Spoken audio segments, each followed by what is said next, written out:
Now, a joint investigation team of police and prosecutors is putting the pieces together, trying to make sense of why and how this tragic accident happened. We'll find out more from our Kim Ji-yeon, who's standing by and following developments at our NewsCenter.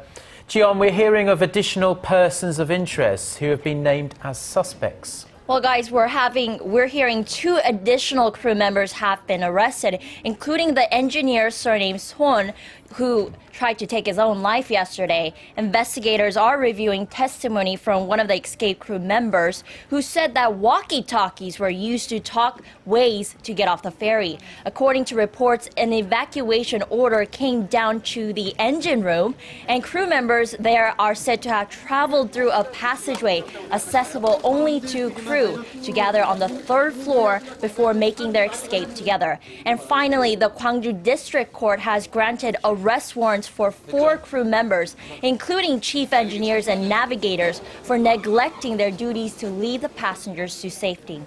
And investigators are also expanding their probe on the ferry company. Could you give us more details about that? Right, the joint investigative team is looking into whether too much cargo was loaded onto the ferry that may have contributed to its listing with the abrupt turn of the vessel. Also, the investigative team is planning to expand their investigation into whether it was illegal for the ferry to be restructured to include more cabins and hold more people, and whether the captain and the crew had received sufficient safety training. The country's financial watchdog and the National Tax Service also have started their investigation into the Cheongjin Marine Company and the family of the company's owners to see whether they have been involved in illegal transactions or have evaded their tax obligations.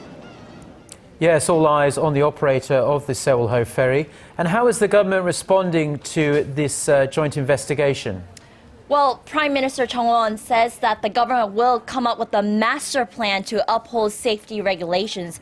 And the first step, he says, would be to punish those responsible for the massive loss of so many lives. He ordered related ministries to come up with a solution to improve the abnormal practices by crew members and ways to make sure manuals are kept in times of crisis.